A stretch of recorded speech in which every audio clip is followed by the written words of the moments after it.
Welcome back to Digging Deep, the podcast where we offer bereavement bites for time-pressed professionals and where we explore the trends, challenges, and stories that are shaping the future of death care profession in Canada. I'm your host, Heather Kiteley, President and CEO of GFD and proud second-generation funeral director.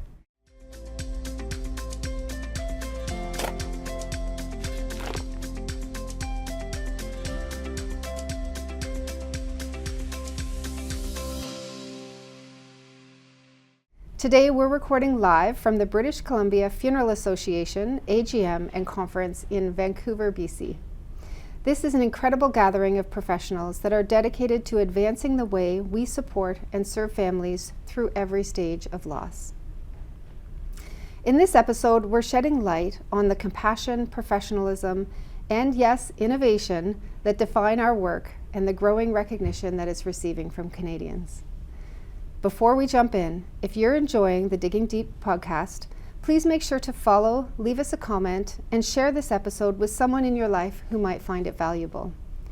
Your support helps us to keep bringing these important conversations to the forefront. Joining me today is Brad Tuck. Welcome, Brad. Thank you.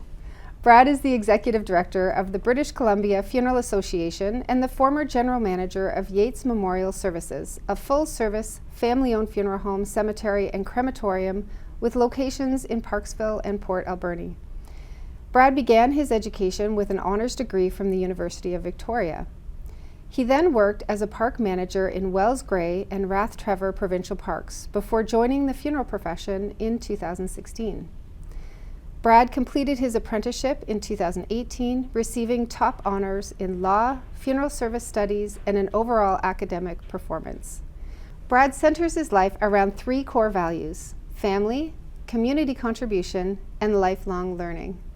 Brad lives in Parksville with his wife Carly, two young boys, and their family dog. Okay, I have to kick off with what's your dog's name? We've got two now just added, so we've got Zoe and Churro. Oh, that's amazing. Two. It's always better with two. It is. Yeah, we have three. But. Okay, so Brad, welcome. We're so excited to have you on the podcast today. And thank you. I've very much enjoyed our conversations that we had last night and even some of our conversations this morning. And in that, there's just so many areas that we could start. But I think I want to start with what's unique in BC. Yeah, I think in BC, one of the really interesting things is we do have so much innovation. We've got such great professionals doing really cool and exciting new things. I think as far as the families that we serve, they're probably some of the most forward thinking that we have in the country with their values of environmentalism, the multiculturalism that we have here, and just the different kind of perspectives that they bring. But kind of contradictory to that, we have a very tight regulatory environment. So there's not a lot of flexibility in what we can do and how we can serve our communities. I think that's so surprising, right? Because when I think of BC and we think about funeral service, especially in BC, you do think about, greener options. I know we're talking to somebody today about green funerals and green burials. And one of the things that surprised me when I was here a number of years ago, and we were chatting about this earlier, was listening to a panel discussion where there was such a strong desire to start exploring some of those alternative options, things like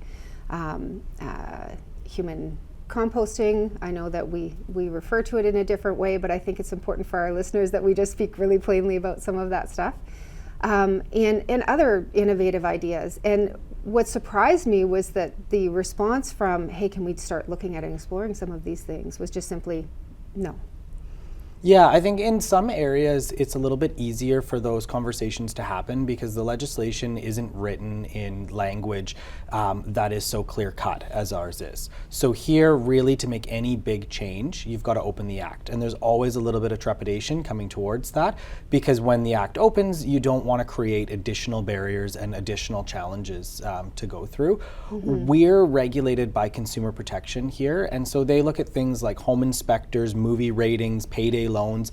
And so there's always kind of that perspective that when legislation is looked at and when legislation is changed, that it's going to become a little bit more invasive and more restrictive. And I think what we would like to see is to allow the professionals to kind of create the guidelines that they work within and allow them to offer the services that they want to the communities that they serve. Not everybody is going to go in some of those different directions, but allowing those options and kind of allowing us as the professionals to create the guidelines, the guardrails, and the rules around it is what we would like to see. So there's been hesitation in the past to start those conversations because it's kind of, well, what if we open that up, what could come and what could become more challenging. And one of the things we've been doing as an association is really working on building both our reputation as the provincial voice, but also building the relationships with the people there. So we are a trusted party and kind of the first person brought to the conversation. And I think now that we're in that place, we're going to be able to see some positive changes moving forward because we're more in alignment and having those conversations with the regulatory bodies as well as with government, where we're on more kind of a trusting relationship as a standpoint. Mm-hmm. I think it's really interesting that you're regulated here in BC by a regulator that is not specific just to the death care sector, right? In Ontario, we've always had our own dedicated regulator. So there's not the discussions come from a place of mutual understanding. Yeah.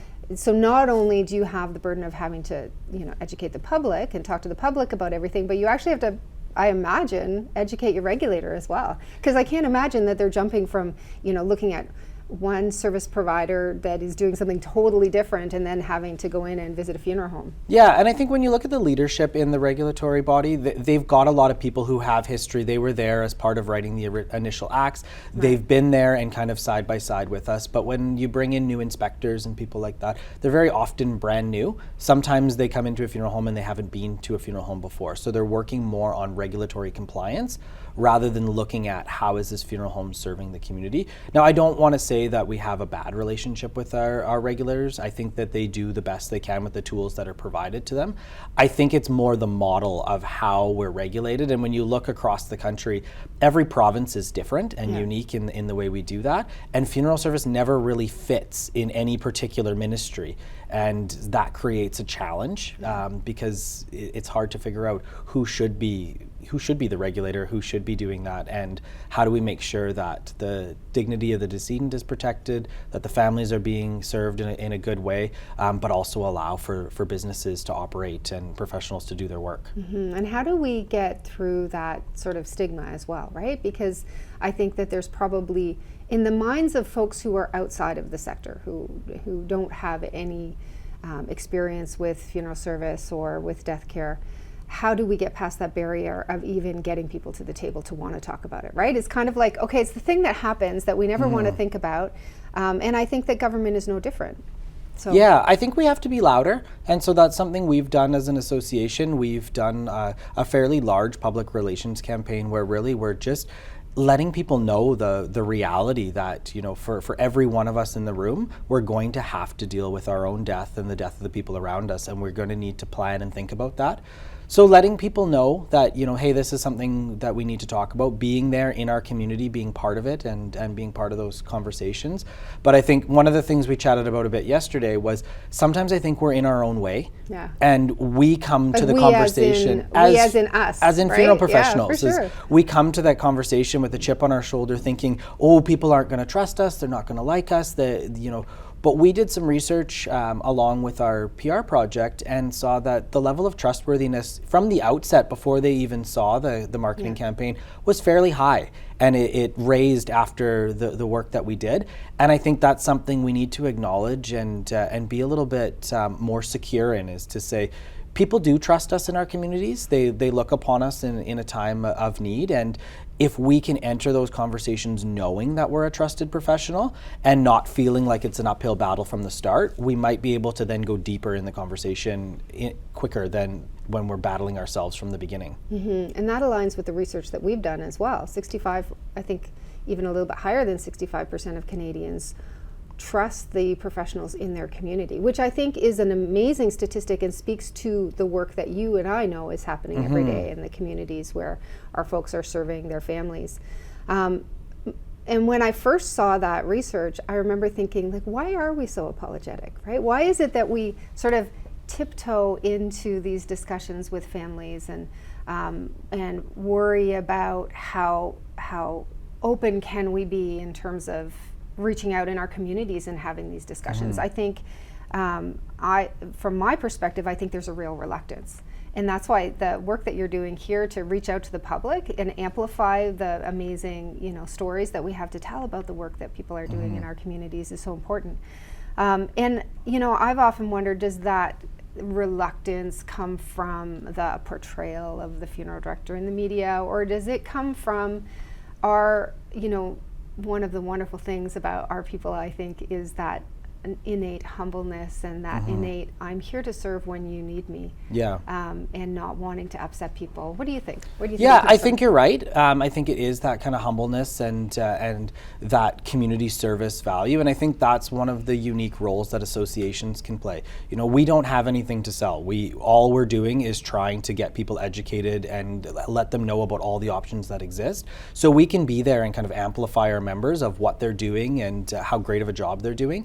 And we can do that in kind of an unbiased way. We can say, these people are our members, we vetted them, we know that they're good professionals, we know what they do and how well they serve their communities. So we're going to tell you about them so that they don't have to walk in and feel like they're kind of tooting their own horn and self-promoting. We're promoting them for them. Yeah, I think it's the self-promotion part that everyone is. Yeah, nobody wants to do that. It's just, the people who come into funeral service aren't people who want to go out and promote themselves. Yeah. They're humble people who want to serve their community, they're caregivers. And then when they're asked to go out there and kind of speak in their community about what a great job they're doing, that's not the personality they have. And I mean, that's a great thing.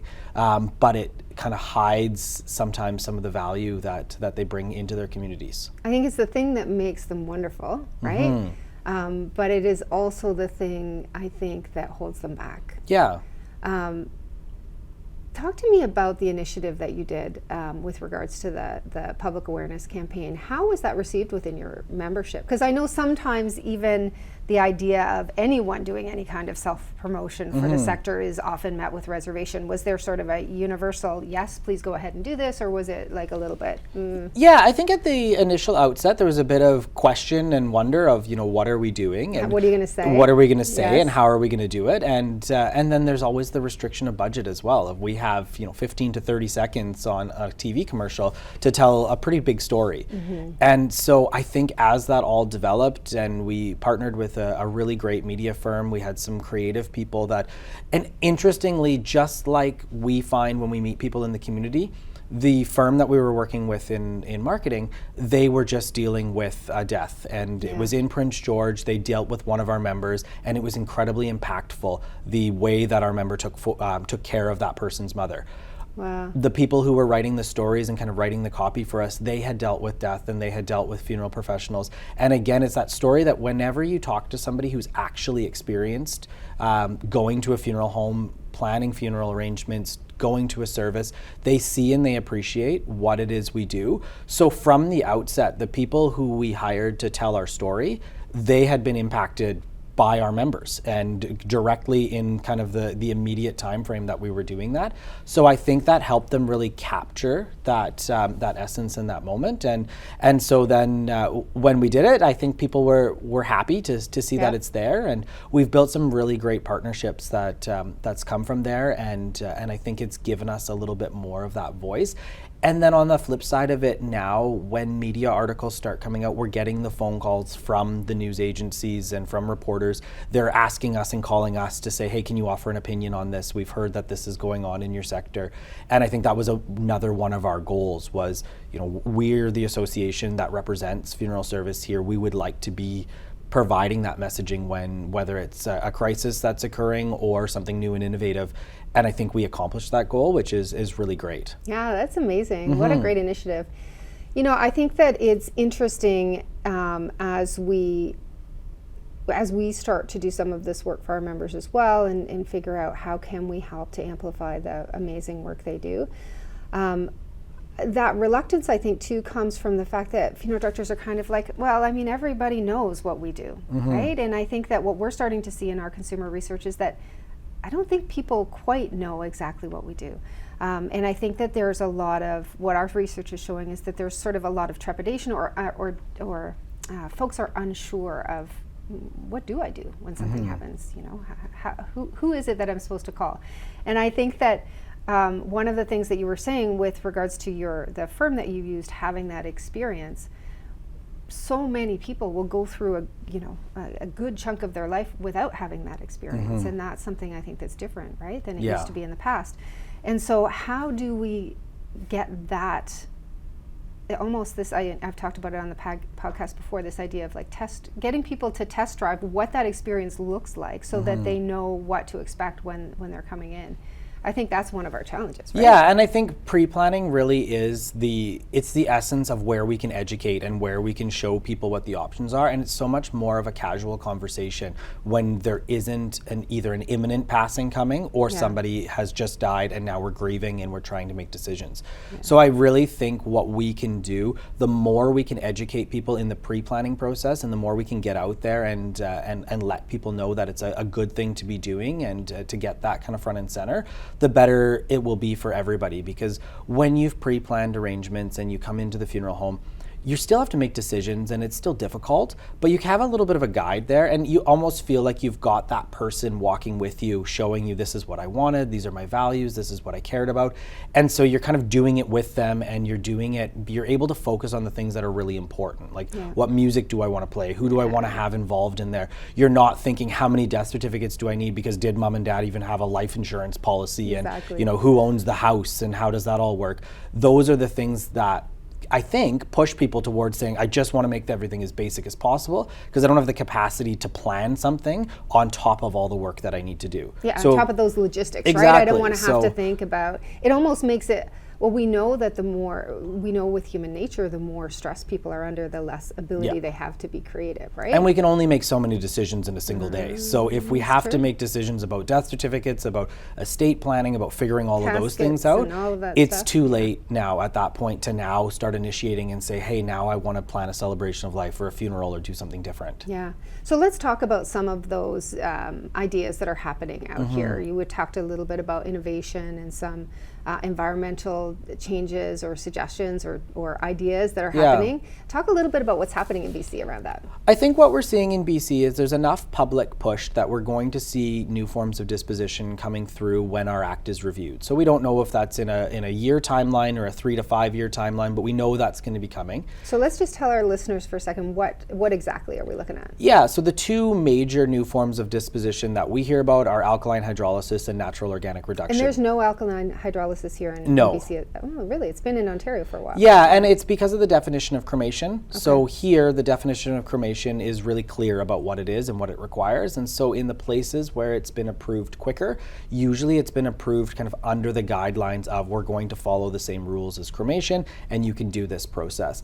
One of the things that I think we look at is the processes are different. The way that a decedent is handled, the way that the process goes kind of from start to finish is different. So we want to be really careful to ensure that when legislation is built, it acknowledges those differences and ensures that there's that dignity of the decedent all the way kind of through the process, and that it's being done by professionals from start to finish who have that appropriate training and licensing or whatever that needs to be. Right. So in a way, having more restrictive legislation creates an opportunity to build something tailor-made for what's coming forward, rather than just kind of sliding it into something that already exists. But it becomes more challenging because it's an act that needs to be changed, not simply rewriting a regulation. And that takes so much time. It does. So much effort. But I think there's enough public pressure now that the government is saying that we're going to do this and we're going to look to it. But we're at that table to consult on how they're going to do it, and I think that'll allow for it to come forward in a healthy way. And it's exciting times, right?